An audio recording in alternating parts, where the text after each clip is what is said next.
అందరికీ నమస్తే మిత్రులారా. భద్రాచలం శ్రీరాముల వారికి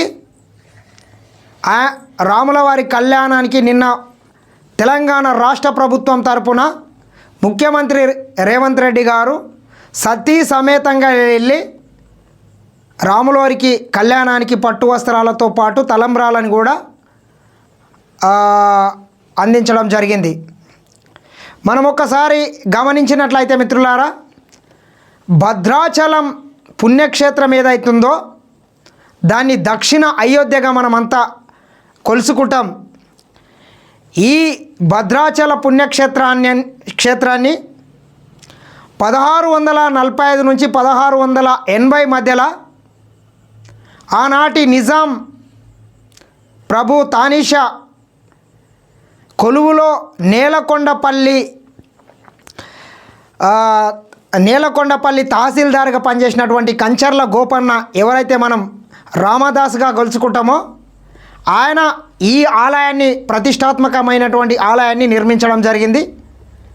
తర్వాత ఈ భద్రాచలంకి సంబంధించినటువంటి రామాలయానికి తానీషా ప్రభువుల అనుమతి లేకుండా దాదాపు 6 లక్షల రూపాయలు ప్రజల నుండి సొమ్ముల రూపంలో వసూలు చేసి ఈ ఆలయాన్ని నిర్మించిండు అని చెప్పి దాదాపు 12 సంవత్సరాల పాటు రామదాసిని గోల్కొండ నవాబులు తానీషా ప్రభువులు బందికాన కట్టి దాంట్లో కూడా బంధించింది ఆ చరిత్ర ఉంది. సరే, అక్కడి నుంచి ఆ తానీషా ప్రభువుల కాలం నుంచి ఇప్పటి వరకు కూడా రాష్ట్ర ప్రభుత్వాలు భద్రాచలం శ్రీ రాముల వారి కళ్యాణానికి పట్టు వస్త్రాలతో పాటు తలంబ్రాలు కూడా సమర్పించడం ఆనవాయితీగా వస్తుండే. కల్వకుంట్ల చంద్రశేఖరరావు అధికారంలోకి వచ్చిన తర్వాత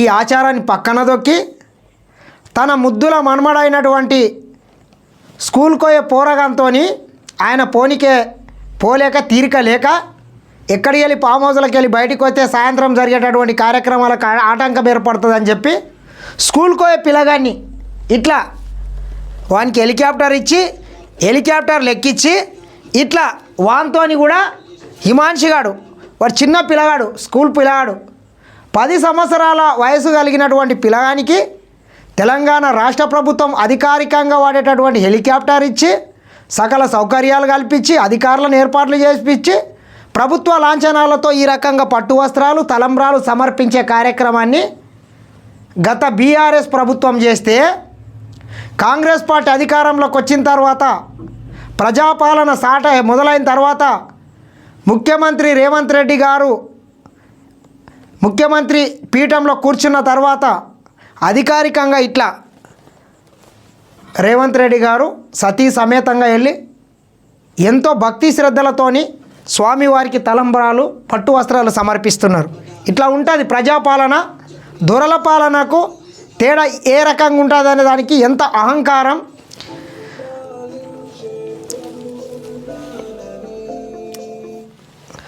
ఏ రకంగా ఉంటుందో ఒకసారి మనం చూసి నేర్చుకోవచ్చు. దొరలకు సామాన్యమైనటువంటి ప్రజలు అధికారంలోకి వచ్చి ప్రజాప్రభుత్వం ఏర్పడితే ఏ రకంగా ఉంటుందనే దానికి ఒక నిదర్శనం కింద మనం చెప్పుకోవచ్చు. అక్కడి నుంచి భద్రాచలం శ్రీరాముల వారి కళ్యాణం అయిపోయిన తర్వాత ముఖ్యమంత్రి రేవంత్ రెడ్డి గారు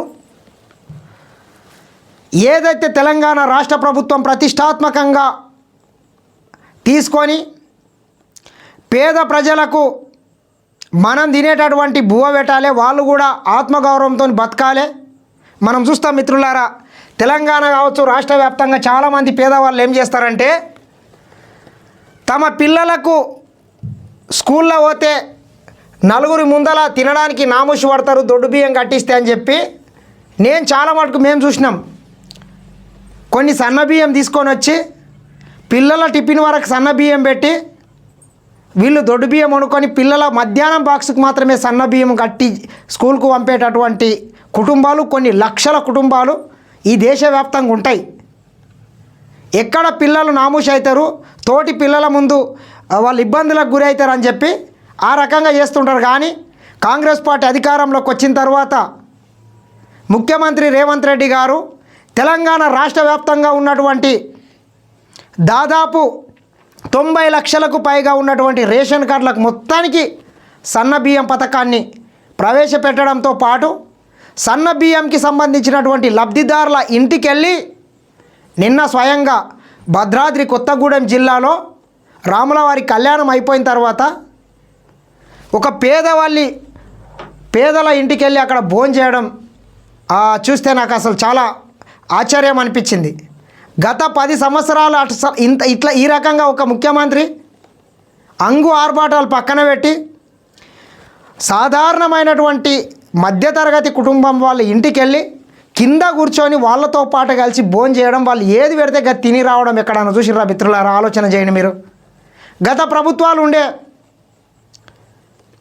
కల్వకుంట్ల చంద్రశేఖరరావు కుటుంబం మొత్తం పోయి రోజమ్మ దగ్గర పోయి రాయి సంకటి, నాటుకోడి, చీల పులుసు, కొరమీన్లు, రొయ్యల పులుసు, ఇట్లా ఆర్భాటాలతోని నాటుకోడి, రాగి సంకటి ఇట్లా వాళ్ళు తిని వస్తే ఒక్క రోజన్నా బడుగు బలహీన వర్గాల దగ్గర అణగారిన వర్గాల ఇంటికెళ్ళి బుక్కెడు బువ్వ తిని వచ్చిన పాపాన పోయినరా మిత్రులారా? ఆలోచన చేయండి.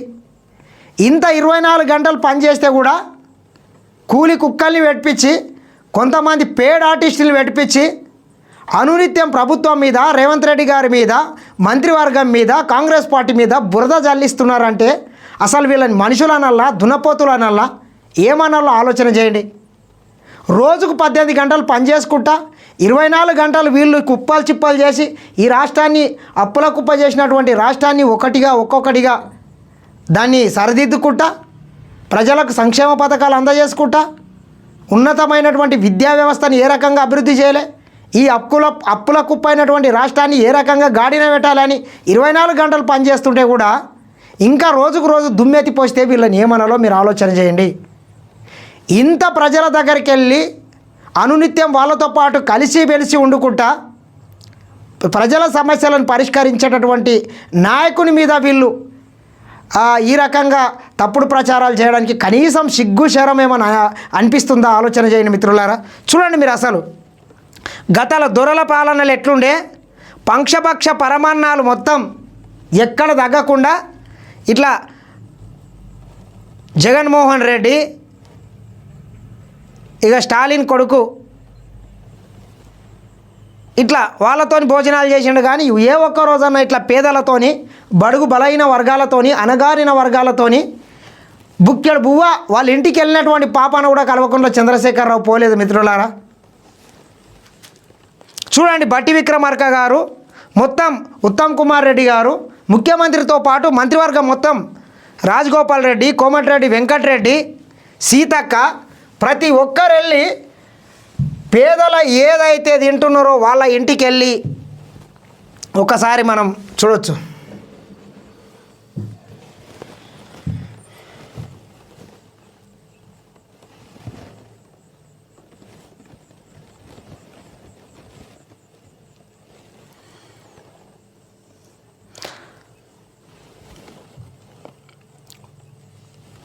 బాహుబలి సినిమాలో ఏ రకంగా అయితే బాహుబలిని ప్రజలు ఏ రకంగా అయితే గుండెల్లో పెట్టుకొని కొలుసుకుంటారో, మా రాజు నువ్వే, తండ్రి నువ్వే, కొడుకు నువ్వే అని మన పాట వింటాం. మా ఆయువు కూడా నీవయ్యా, దండాలయ్యా దండాలయ్యా, మా రాజైనుండాలయ్యా.